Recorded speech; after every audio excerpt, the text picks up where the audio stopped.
Goseari buruz arituko gara orain, izan ere gosea, bada fisikoa eta bada mentala ere bai. Eta baldakizue 9 gose klase edo mota daudela eta elikadurak kontzientea behar duela, batira. Argi pixka bat egiten saiatuko gara eta horretarako gonbidatu dugu gaur Amaia Diaz de Monasterio, guren nutrizionista. Ongi etorri, Amaia. Kaixo, Larraitz. Ez zara bakarrik etorri gainera. Nire laguntzailea dago hemen. Oso ondo. Nire monstruo txikiak. Bai. Dana daku monstruo horrek. Danak ditugu zalantzari gabe eta kolore desberdinetakoak eta tamaina desberdinetakoak.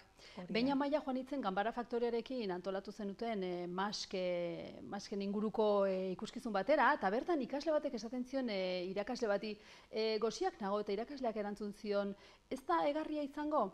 Ez dakenik, Amaia, gertatzen da askotan ustez gosea dana beste zerbait izatea?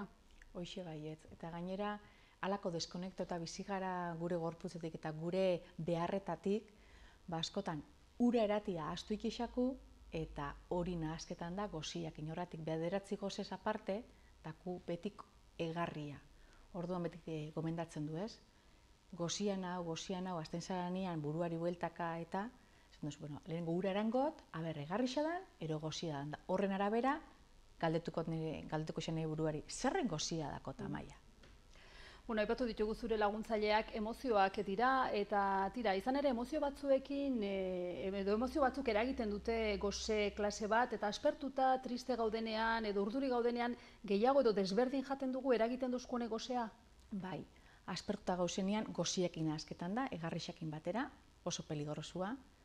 Larun batetan, ero etxian bakarriaketan gaienean, eta anoanxetatik bueltan nazten gaienean, aspertuta bakardade horretan, normalian joera daku nahaskila ikaragarrixak iteko janakin, ezta? Eta gero badauz bihotzeko gozia, gero aurreratxo berbaingun horretan, bai daku tendentzia batzuk. Beldurrak, tristurak, amorruak, ekarten dozku joera batzuk.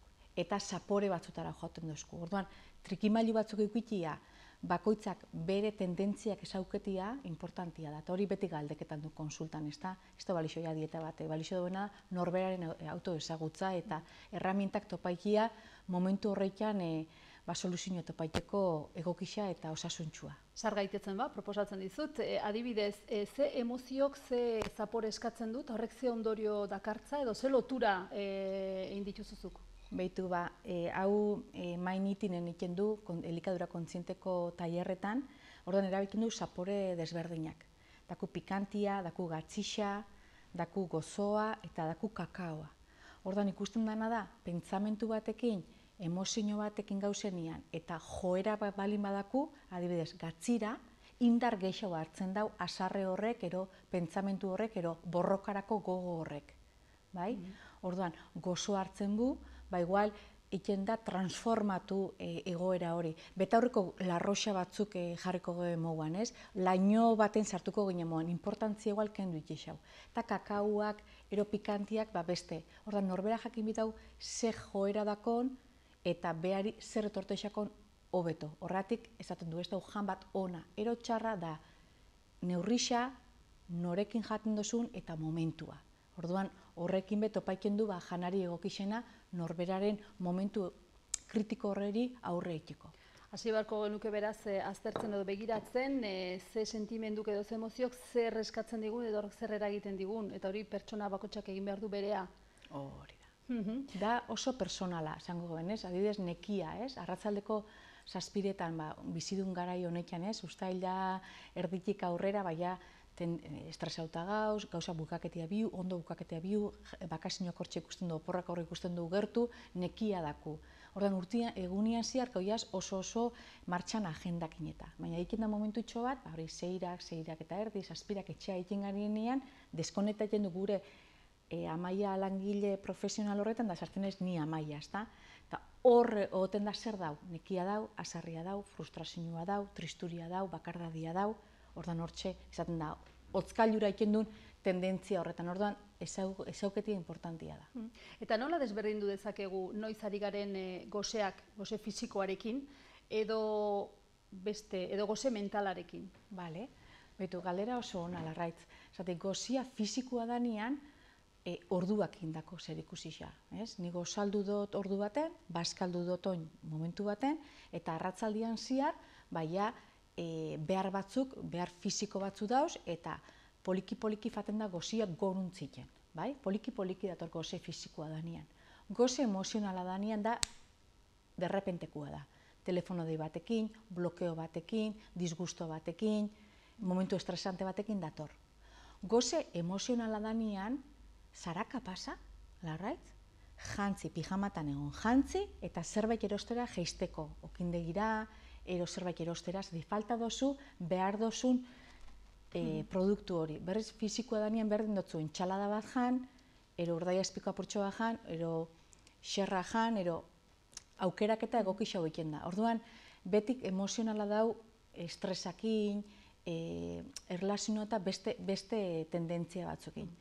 Orduan, lehenengo egiten duna urana da, gero norberaren zaintza nola joan dan egunian ziar, zatik danera gauz eta ez gauz ez eta gero ikusi pikintxoan nundi doia zen joerak, ez? Epatu dut 9 goze mota daudela, eta zuri lehenengo aldiz entzundakoan, pixkat harritu nintzen, baina ekarri duzu, pantalla bat erakutsiko dugu, eta tira, zeintzuk dira 9 goze klase hoiek, ezagutzea komeni da, gero kontzienteki elikatzeko, ez da? Hori da, eta hortik emutuzko argi pila bat, ez? Ikusteko ze kompletua gaien, ez da? Hortxe jarri dutzuet goze motak, 9 goze motak, lehenengo jaten du begixetatik, ez? Zein eixako pasau.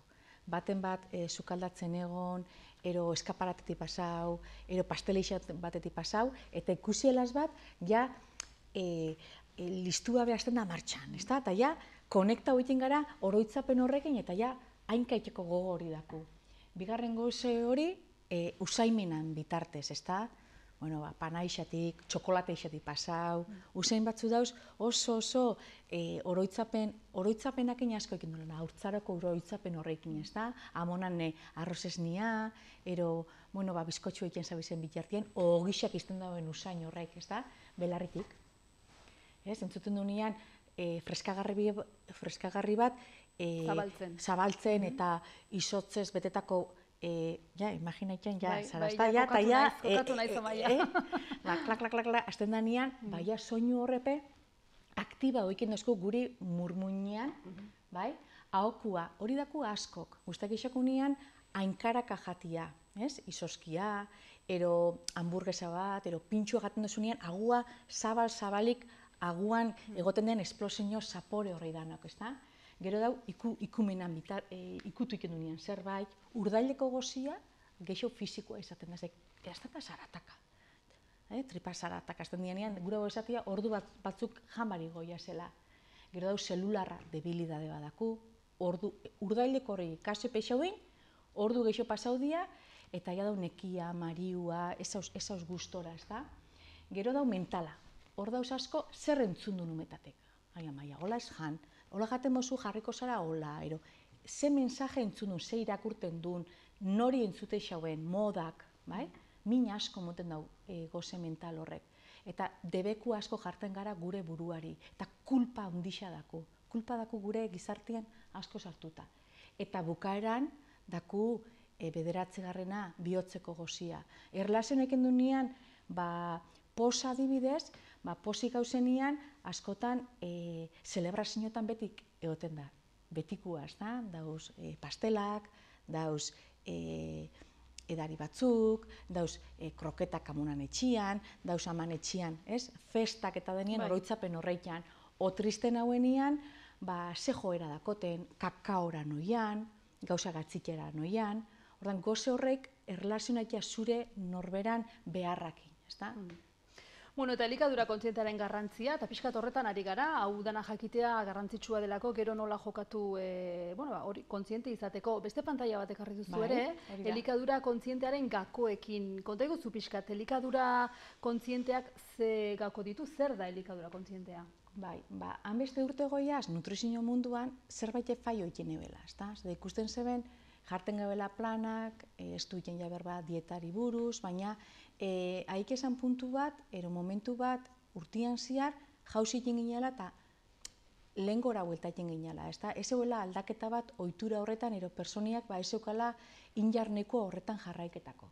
Orduan, elikadura kontzientzia zer da? Aldiko gauza bat ikia. Mindfulness, alako ja txertatuta dakun gure eguneroko hitz horretan, itzen dunean zerbait bakarka ikia. Eta jaten gauzenian, jaten egon. Eta ez entzuten, ez makinatan, bai, egoten gara momentu horretan janakin. Gauzenien sukaldatzen, sukaldatu maitasunez, kariñuaz, poliki, beti indan atxian, baina oindan aikenduna arrapaladan, ezta? Euki kontutan, bizidun garaixan, dana bihoin, derrepente, urtian ziar ez dunan lortu, adibidez dietatan eta, onguru, derrepente. Ba hori, ez da maitatzea zure gorputza. Gure gorputza maitatzea bienbu jartzen du erronka bat, urte bete muten gara, lasai, asesoramentu egokixakin, tontoki xakin barik, ze gorputz horrek memorixa badako eta gero ondorixo batzu dako. Kirolain, maitatu zure gorputza, ura eran, bai? Ura eratienen garrantziak, osia eta ura.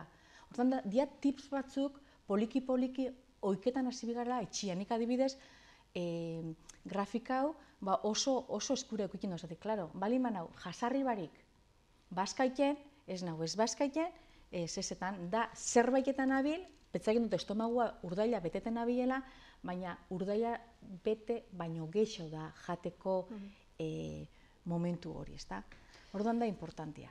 Zalantzari gabe Amaia, eta ariketak ere jarri dizkiguzu, izan ere orain konturatu beharko dugu gara, zer eskatzen didan gorputzak aserre edo triste edo urdurinagonean, eta tira, interesgarria izango da. Arnasa sakon batin, bai, jasarri baino lehenau, galdetu zure buru, zeren goze naiz, zenbat goze dakot.